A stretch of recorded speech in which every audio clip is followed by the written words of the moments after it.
গরমের দিনে ট্রাই করতে পারো এইভাবে আম পোড়া চিকেন। ভীষণই ইউনিক একটা রেসিপি, আর খেতেও কিন্তু ফাটাফাটি লাগে গরম ভাতের সাথে। তো চলো রেসিপিটি দেখে নেবো। এর জন্য নিয়ে নিয়েছি একটা ছোটো সাইজের আম, ছোট্ট সাইজের রসুন আর কয়েকটা কাঁচা লঙ্কা। যেরকম ঝাল খাও সেই অনুপাতে কাঁচা লঙ্কাটা নিও। একটু কাঁচা সর্ষের তেল এর মধ্যে মাখিয়ে নিচ্ছি। এবার যেটা করবো, এগুলোকে ভালো করে সব কিছু মানে লঙ্কা, আম, রসুন সব কিছুকে তেলটা মাখিয়ে নিচ্ছি, কারণ এগুলোকে এবার পোড়াবো। তো একটা জালি বা ছাঁকনির মধ্যে এগুলো বসিয়ে দিও। দিয়ে গ্যাসের ফ্লেমটাকে একটু হাই করে প্রথমে রসুন আর লঙ্কাটাকে হালকা পুড়িয়ে একটু সাইড করে দিয়ে তারপরে আমটা পোড়াবে।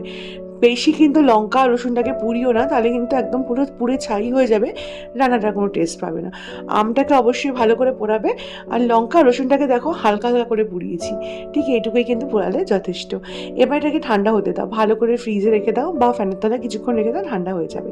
তারপর একটা মিক্সার জারে এই লঙ্কার বোটাগুলোকে ছাড়িয়ে আমি নিয়ে নিচ্ছি হাফ পোড়ানো লঙ্কা, আর রসুনটাও তাই। এই রসুনের পোড়া পোড়া যে উপরে যে অংশগুলো চোখলাগুলোকে ছাড়িয়ে ভেতরের আধা পোড়া যে রসুনটা সেটা দিয়ে দিচ্ছি।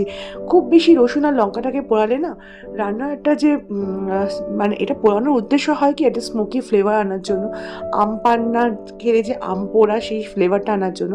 তো রসুন আর লঙ্কাটাকে বেশি পোড়ালে না রান্নাটার সেই ফ্লেভারটা আসে না। ওই যে রসুন আর লঙ্কাটাকে মোটামুটি পুড়িয়ে আমটাকে কিন্তু ভালো করে পোড়াতে হবে। দেখো আমটাকে ভালো করে পুড়িয়ে ভেতরের যে পাল্পটা সেটা নেব। চোখলাটাকে এরকম করে ছাড়িয়ে নিচ্ছি। চোখলাটা ছাড়ানোর সময় একটুখানি ছাড়ালে দেখবে পুরো ভেতরের পাল্পটা বেরিয়ে আসবে, ঠিক এইভাবে। এবার যেটা করতে হবে, এই যে চটকে চটকে পাল্পটা নিয়ে নিতে হবে। অবভিয়াসলি ভেতরের যে আমের যে সিডটা আটিটা সেটাকে ফেলে দিতে হবে। আমি একেবারে মিক্সার জারে ট্রান্সফার করে নিলাম। অনেকে চাইলে হাত দিয়েও এটা মাখে, কাঁচা লঙ্কা রসুন আম এগুলোকে, তো আমি অত কিছুতে গেলাম না। এর মধ্যে দিয়ে দেবো 1 ইঞ্চির মতো আদা।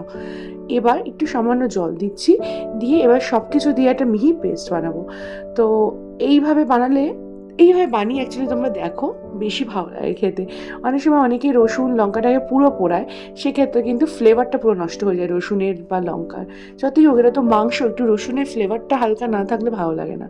এবার 500 গ্রাম চিকেনের মধ্যে এই যে পেস্টটা বানিয়েছি সেটা 1 চামচ কাসন্দ আর 2 চামচের মতো মধু আর 1 চামচ কাঁচা সর্ষের তেল, একটু হলুদ, একটু ধনে গুঁড়ো, একটু জিরে গুঁড়ো, আর একটু ঝালের জন্য কাশ্মীরি লঙ্কার গুঁড়ো আর নর্মাল লঙ্কার গুঁড়ো মিশিয়ে দিচ্ছি। এই মশলাগুলো দিয়ে এই যে পেস্টটা বানিয়েছি ওই পেস্টটাকে দিয়ে চিকেনটাকে ভালো করে ম্যারিনেট করে রেখে দিতে হবে প্রায় আধা ঘন্টার মতো। খুব বেশিক্ষণ রাখতে হবে না। হ্যাঁ, নুনটা আমি দিইনি, নুনটা লাস্টে রান্নায় দেবো। এই রান্নাতে না নুন আমি একদম লাস্টেই দিয়ে দিচ্ছি একটু তেলটাকে গরম করে কারি পাতা ফোড়ন আর 1 কাপের মতো পেঁয়াজ কুচি দিয়ে পেঁয়াজটাকে ভালো করে ব্রাউনের মানে বেরেস্তা হওয়ার ঠিক আগের স্টেজ অবধি ভেজেছি। দেখো বেরেস্তা হওয়ার আগের স্টেজ অবধি ভাজা হয়ে গেলে ম্যারিনেট করা চিকেনটাকে এর মধ্যে দিয়ে দেবো। আচ্ছা, যে নুনের কথাটা বলছিলাম, নুনটা এখানে তোমরা চাইলে দিয়ে দিতে পারো, তবে কি নুন দিয়ে রান্নাটা যখন করি না তখন চিকেনের থেকে প্রচুর পরিমাণে জল ছাড়ে। তো এই রান্নাটা যেহেতু আমি একটু গা মাখা বা বলতে পারো কষা কষা করবো ভেবেছি, তার জন্য নুনটা একেবারে শেষে দেবো, না আবার আগে। এইভাবে করে দেখো, রান্নাটা কিন্তু খারাপ হয় না, খেতে কিন্তু দারুণ লাগে। তো ভালো করে মশলার সাথে মাংসটাকে কষিয়ে নিয়েছি। তেল যখন ছেড়ে দেবে তখন উপরে কিছু কাঁচা লঙ্কা ছড়িয়ে আর একটা পাত্রে একটু জল দিয়ে গোটা গরম মশলা একটু এইভাবে ফুটিয়ে নেবো। দেখেছো? তারপরে গোটা গরম মশলার জলটাকে ভালো করে ছাঁকবো, তাহলে ছাঁকনির সাহায্যে। গরম মশলা কিন্তু ডিরেক্ট রান্নাতে দিও না, তাহলে কিন্তু আম পোড়ার যে স্বাদটা সেটাকে একদম মেরে দেয়। তো এইভাবে জলটাকে ফুটিয়ে সেই জলটা সামান্য পরিমাণে এর মধ্যে অ্যাড করছি। খুব বেশি জল অ্যাড করবো না, মাংসটাকে ভালো করে কষাবো। কাঁচা লঙ্কাটা দেওয়ার উদ্দেশ্যই হচ্ছে কাঁচা লঙ্কা আর গরম মশলার জল দিয়ে মাংসটাকে আরও কিছুক্ষণ কষানো। তারপরে কি এটাকে ঢাকনা দিয়ে ঢেকে মাংসটাকে একটু সেদ্ধ হতে দেবো ওই মিনিট 2-3 মতো সময় নিয়ে।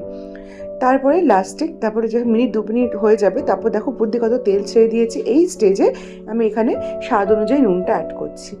এবার নুনটা দেওয়ার পর এটাকে আরও 3 থেকে 4 মিনিট এইভাবেই কষাবো। মোটামুটি কষানোতেই কিন্তু রান্নাটা হয়ে যাবে। তোমরা চাইলে ঢেকে ঢুকে করতে পারো, তাহলে কি অনেকটা জল ছেড়ে দেয় না। আবার ঠিক আগে কয়েকটা কাঁচা লঙ্কা চেরা দিয়ে দিলাম। এটা কিন্তু অপশনাল, না দিলেও পারো, তবে দিলে কিন্তু সুন্দর একটা কাঁচা লঙ্কা ফ্লেভার আসে আর ভীষণ ভালো লাগে। কাঁচা লঙ্কাটাকে দিয়ে ব্যাস একটুখানি আবার নেড়েছে নামিয়ে নিলাম। রেসিপিটি এইভাবে কষিয়ে করতে হয়। একবার হলেও করে দেখো, গরম দিনে কিন্তু দারুণ লাগবে। ট্রাই করে কমেন্টে